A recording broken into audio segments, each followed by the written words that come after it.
Ya Allah, anak saya. Toko saya dia kecil beria-ria. Ya. Tapi dia besar dia orang tak kisah saya. Nangis tak ramai tak mak menangis. Kerana dia bela anak dia nak anak dia apa? Balas. Tapi dia tak jumpakan anaknya dengan Allah. Anak tak sempat balas minta maaf lah. Dan anak tak rasa terhutang budi. Kalau kita tak tunjuk baik kita. Ungkit. Kamu dulu sekolah duit yang sampai tinggi berdiri kalau mak susun. Allahu Akbar. Siapa suruh hantar pergi sekolah? Betul tak? Mak kita, aku dia dulu jaga kamu ni noneng. Maka ini mak-mak semua ni. Menantu tak ada hantu. Menantu tu hadiah dari Allah. Belajarlah baik dengan diri sendiri. Baik dengan diri sendiri maknanya kita tengok orang tu apa? Betul ke salah? Orang tu baik ke tak? Walaupun di tempat lain dia tak baik, dengar ceritanya.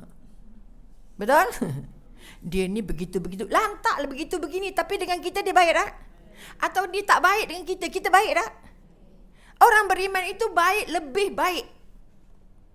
Bukan jadi baik, lebih baik. Pertama kamu baik dengan dia, kemudian kamu layan dia dengan baik. Kamu hadiahkan dia yang benda yang paling kamu sayang. Baru layak jadi orang bertakwa. Padahal orang tu tak suka kita pun. Yang benci kamu itu, kamu tegur, kamu buat baik, kamu hantar makanan, kamu bagi ubat, kamu hadiahkan apa yang patut. Sanggup ke tak sanggup? Kan nak kata nak jadi orang bertakwa. Kata nak jadi orang beriman. Jawapannya mesti sanggup. Nampak tak? Ikut kemampuan. Boleh bagi sekeping, bagi dua keping. Okay, mangga 2 biji, bagi sebiji, jangan bagi 2. Artinya dalam hati kita sudah subur rasa nak memberi. Sudah subur rasa nak memaafkan. Sudah subur. Sebab ni ramai yang puasa. Puasa tak? Puasa, insya-Allah. Ramai. Apa sebab puasa? Nak dapat pahala, kan letih. Belum tentu pahala siapa punya? Allah punya. Yang puasa tu hebat ke tak? Yang bersih ke tidak? Jujur ke tak? Ikhlas tidak? Riak ke tak? Baiki balik dulu jasadnya dulu. Sebab itu ada 2 amal. Pertama kita nak amal jasad, kedua amal hati. Kalau kita tengok cara hidup Rasulullah, ini baru nak cerita cinta je, takbir gini. Apa cara hidup sahabat yang menyebabkan cinta mereka pada Rasulullah dan kepada Allah itu the biggest, cinta terbesar.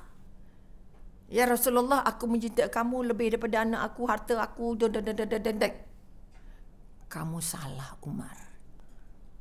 Okay.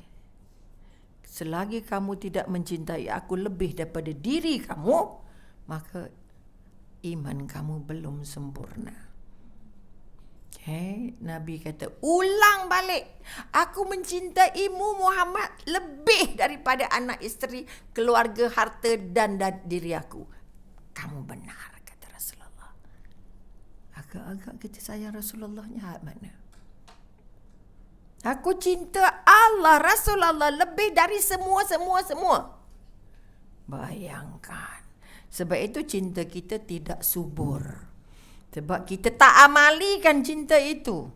Sebab itu kita tak ajar anak cerita hadis, kita tak ajar anak cerita sirah. Sebab itu kalau kita tengok Bilal aja. Ni ulang balik Bilal bin Rabah. Macam mana dia hijrah? Macam mana dia dapat hidayah Rabbaniyah dari Allah? Okay? Dah diseksa, udahlah hamba, takkan siapa-siapa pun. Nobody, man. Betul ke tidak?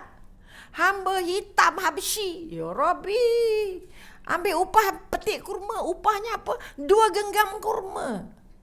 Petik kurma dari pagi sampai petang. Upahnya apa? 2 genggam kurma. Kalau kita nak kerja tak kakak? Kalau anak kita takut tak kerja. Diseksa sampai tuannya kata, Umayyah kata apa? Aku dah tak tahu siksa apa lagi. Aku nak bagi kat hamba ku ini supaya dia balik ke agama aku. Dia baru dapat 1 je. Ini ulangan. Bermakna macam mana Allah nak bagi hidayah Rabbaniyah itu pada dia. Dia sanggup berkorban, susah. Sakit, betul? Baru Allah pilih. Kita ni dah senang. Tengok berbuka kan, dah sedia nak makan apa, berkubur ke, apa ke itu ke ni. Dah rancang dah. Padahal masa sunat je kot. Itu belum cerita WhatsApp lagi, minta maaf hari ni saya puasa. Belum lagi benda nak WhatsApp kan. Ini kekuatan.